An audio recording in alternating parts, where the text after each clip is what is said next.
Alors, nous sommes à la 15e leçon de l'homme sur le chemin d'Emmaüs et c'est la dernière.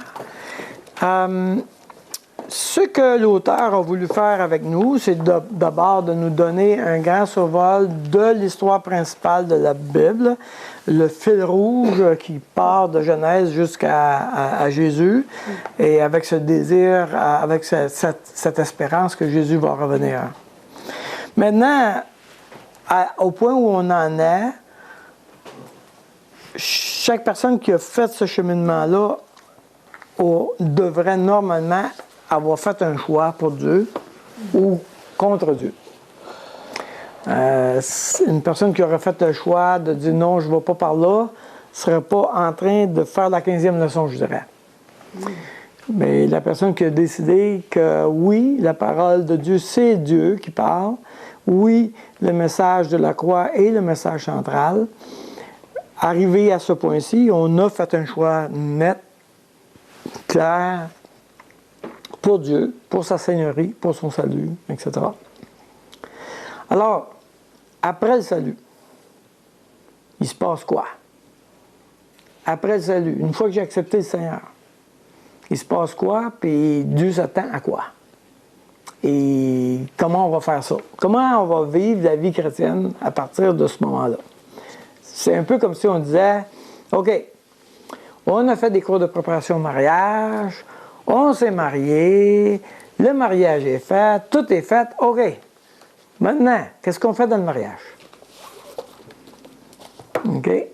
Et peut-être le couple va dire, ben, on va travailler pour se construire une petite famille, d'avoir une maison, avoir un travail stable, développer de la sécurité dans le couple, etc. etc. Donc, c'est toutes des choses, des bonnes choses, légitimes, mais est-ce que c'est pour ça qu'on se marie? Est-ce que c'est ça la vraie raison? Et si ce n'est pas la vraie raison, mais c'est quoi la vraie raison? Dans le cas du salut, c'est la même chose. On peut dire, ben maintenant que j'ai accepté le Seigneur, je vais aller à l'église, je vais évangéliser, je vais lire la Bible, je vais prendre des cours, etc. Mais c'est-tu pour ça que Dieu m'a sauvé? C'est-tu pour ça que j'ai dit oui à Dieu, prends ma vie, etc. Et ça, c'est vraiment, vraiment fondamental de répondre à cette question-là. Jésus a un plan pour chacun de nous quand il nous a sauvés. Et je dirais fondamentalement, son intention, c'est que j'arrive à la ressemblance parfaite de Christ. Je veux que vous marchiez de progrès en progrès jusqu'à ce que vous arriviez à la maturité et à la ressemblance de Jésus-Christ. Que vous soyez pareil comme moi. C'est un gros programme. Et la raison pourquoi on sait que c'est comme ça, c'est parce qu'il nous l'a dit. 1 Jean chapitre 3.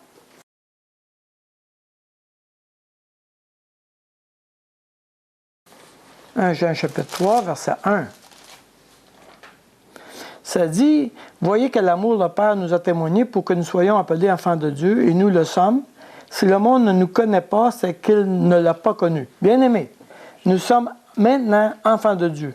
Et ce que nous serons n'a pas encore été manifesté, mais nous savons que lorsqu'il paraîtra, nous serons semblables à lui, parce que nous le verrons tel qu'il est. Quiconque a cette espérance en lui se purifie comme lui-même est pur. » Alors, on peut connaître l'intention de quelqu'un quand quelqu'un nous donne l'image finale. Si je suis en train de construire un casse-tête, puis quelqu'un me donne l'image sur le dessus de la boîte, je sais que c'est ça que c'est supposé de donner à la fin. OK? Si quelqu'un a un plan de construire un bâtiment, puis qu'il me met la maquette sur la table, je sais que ça, c'est l'intention du constructeur. Même si, là, je le vois poser des tuyaux dans la gravelle, en plein milieu d'un bois, l'image de la maquette est là, dans notre tête. OK? Alors, couper un arbre, ça ne nous apparaît pas vraiment semblable au bâtiment qu'on voit sur la maquette. Mais ça fait partie du plan d'aller vers là. Et là, ça dit que nous serons semblables à lui. Autrement dit, il dit que quand Dieu va avoir fini avec nous, là, quand on va être au ciel, en sa présence, puis qu'on va le voir, on va être semblable à lui. Alors, au départ, on sait c'est quoi son intention. Alors, à partir de maintenant, moi, mon travail, comme croyant, à partir du moment où je dis oui à Dieu, mon travail avec lui va être d'aller dans la même direction que lui. Même affaire.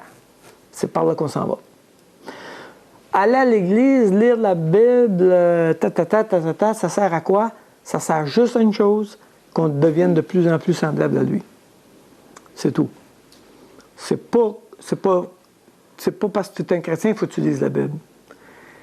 Tu lis la Bible parce que tu veux d'aller être semblable à Jésus-Christ. C'est ça que tu veux faire. Tu ne vas pas à l'église parce que je suis un chrétien, il faut que j'aille à l'église. Je vais à l'église parce que ça va me permettre de me mettre un morceau de plus à mon casse-tête pour que je sois de plus en plus semblable à Dieu. Ça va servir à ça. OK? Donc, ça, c'est l'intention. Maintenant, évidemment, la Bible elle nous dit qu'on est des pécheurs et qu'on a appris dans la vie des affaires tout croches qui ne ressemblaient pas à Dieu du tout, puis qu'on continue de les répéter, etc. Alors,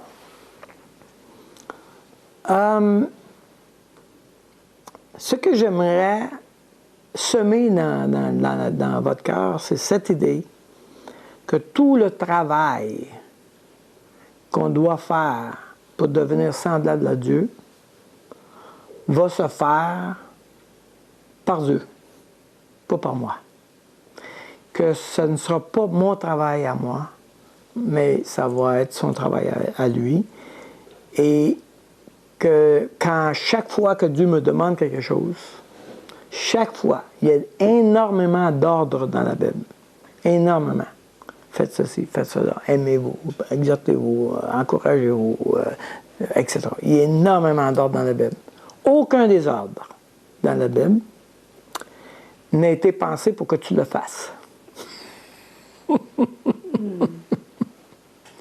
Tous les ordres ont été pensés pour que tu donnes la permission à Dieu qu'il le fasse dans ta vie.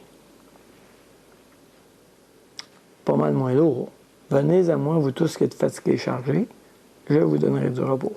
Mon fardeau est léger, mon joug est facile. Et c'est là qu'on parle de marcher par la grâce.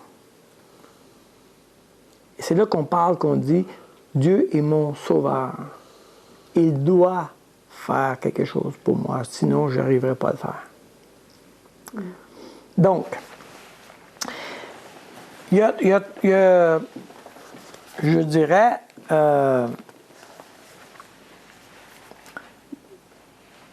à ce point-ci dans ma vie chrétienne, je dirais que je fais toujours les mêmes trois choses.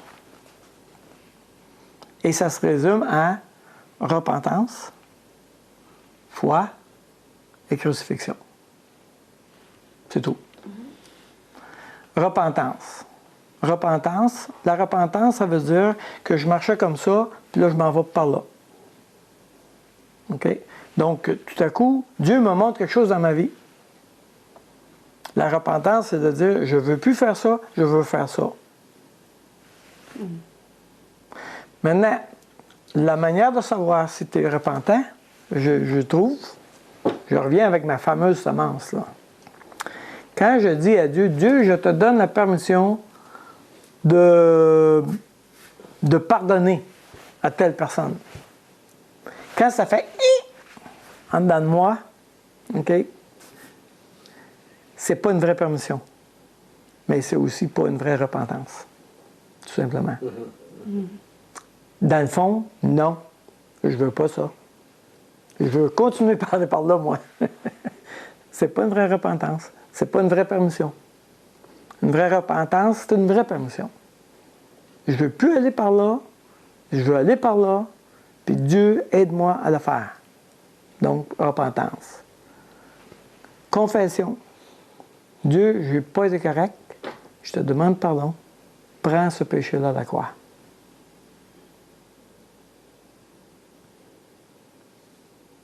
Ou on pourrait dire crucifixion, si vous aimez mieux. Et foi, Dieu, j'ai confiance que tu vas le réaliser dans ma vie. That's it. C'est tout. C'est tout.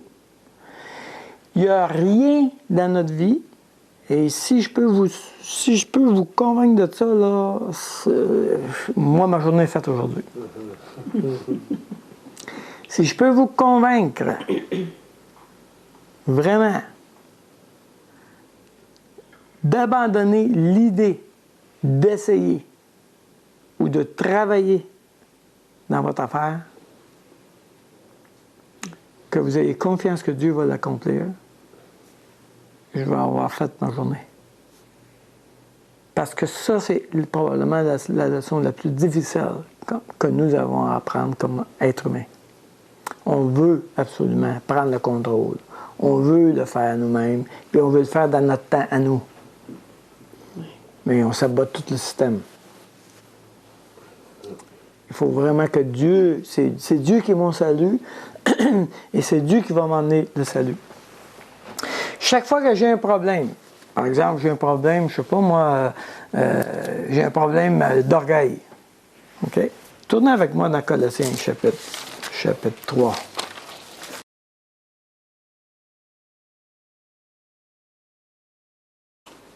Si donc vous êtes ressuscité avec Christ, cherchez les choses d'en haut, où Christ est assis à la droite de Dieu. Attachez-vous aux choses en haut et non à celles qui sont sur la terre, car vous êtes morts et votre vie est cachée avec Christ en Dieu. Quand Christ, votre vie, paraîtra, alors vous paraîtrez aussi avec lui dans la gloire. Faites donc mourir ce qui, dans vos membres, est terrestre, la débauche, l'impureté, les passions, les mauvais désirs et la cupidité qui est une idolâtrie. C'est à cause de ces choses que la colère de Dieu vient sur les fils de la rébellion.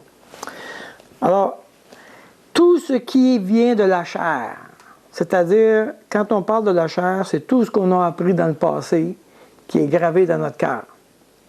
OK? Certaines passions, certaines impuretés, certaines convoitises, n'importe quoi, nomme-la, tout ce qui n'est pas en ligne avec Dieu, ça fait partie de la chair.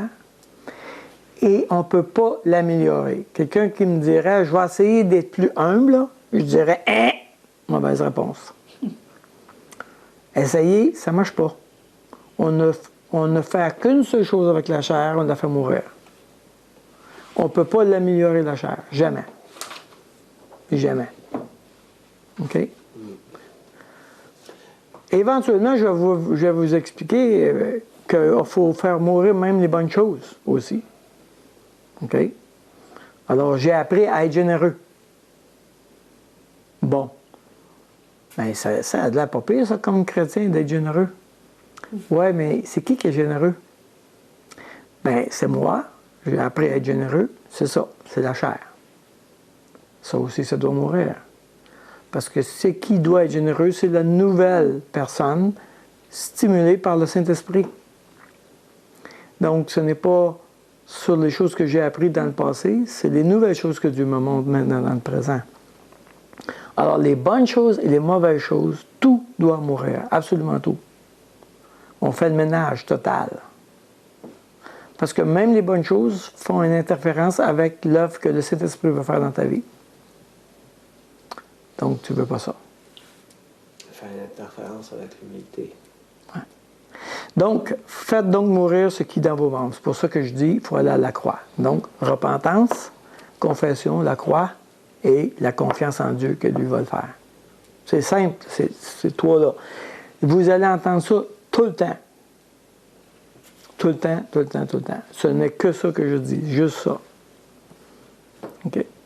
Alors, si tu peux sauter un dimanche, puis si quelqu'un te demande, Daniel, qu'est-ce qu'il a parlé? Il fallait se repentir, mettre les choses à la croix, puis avoir confiance en Dieu. Tu as raison. Tu peux manquer un dimanche, ça va être ça que je vais dire de toute façon le prochain dimanche. Tu comprends ça, là?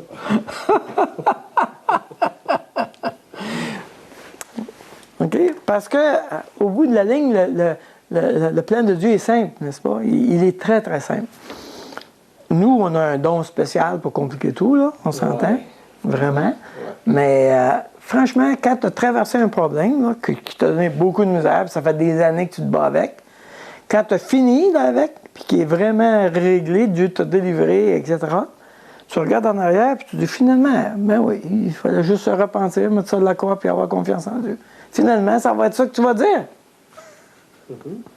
Mais pendant toutes ces années-là, tu vas être battu à mort pour essayer de résoudre ce problème-là. Voilà. Mais c'est le péché qui rend les affaires compliquées. C'est pas Dieu qui rend les affaires compliquées. Dieu est simple. Donc, notre travail comme croyants, c'est d'aller de plus en plus à la stature de Jésus-Christ, de plus en plus à la ressemblance de Christ. Et notre travail, ça va être d'identifier tout ce qui n'appartient pas à Dieu, puis de le mettre à la croix.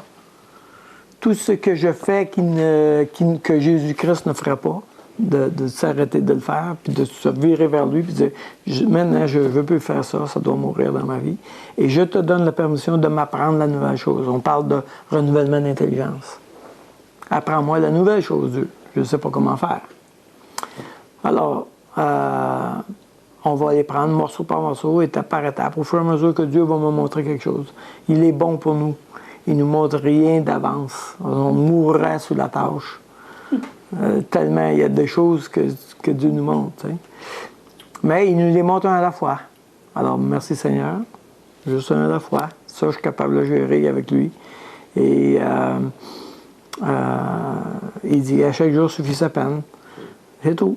Alors, très simplement. Et je dirais, pas de s'attrister de ce que je ne suis pas encore comme lui, mais de jouir de la victoire d'aujourd'hui. De juste apprécier ça, comment Dieu a fait les choses dans ma vie aujourd'hui, puis de célébrer ça. J'étais avec quelqu'un ce matin, et puis il y avait des gens dans le groupe, parce qu'on a débuté une formation, puis il y avait des gens dans le groupe que c'est difficile. Alors, les personnes qui sont responsables doivent célébrer que chacune de ces personnes-là va avoir avancé d'un pas. C'est tout. Ils ne seront pas comme on aimerait qu'ils soient, mais ils sont différents de ce qu'ils étaient avec le Seigneur. Et c'est de ça qu'on va célébrer.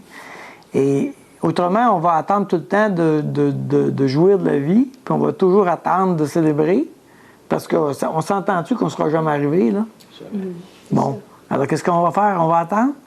Ou on va juste tout de suite goûter les bienfaits de Dieu, puis de goûter l'action de Dieu dans la vie, dans ma vie, dans la vie des autres. Tu sais? Et ça, on traverse la vie en observateur de l'action de Dieu. Et ça, c'est agréable. Et c'est beaucoup moins lourd.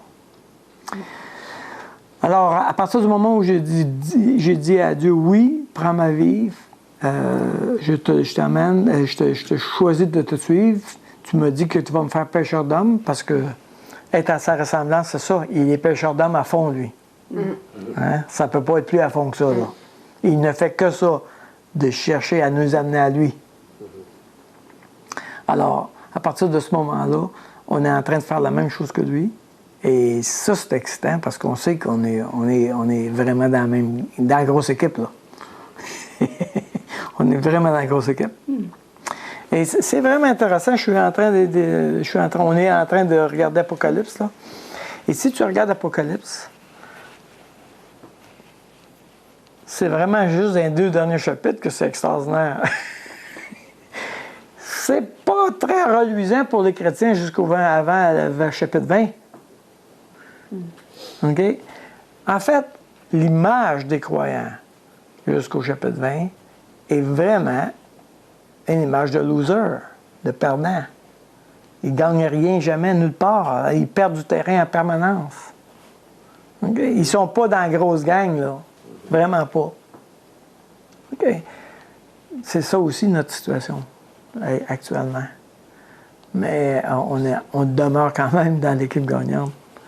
Et on peut célébrer que Dieu nous emploie maintenant, aujourd'hui, d'une manière ou d'une autre. Et qu'il a l'intention de nous employer encore en masse dans notre vie personnelle.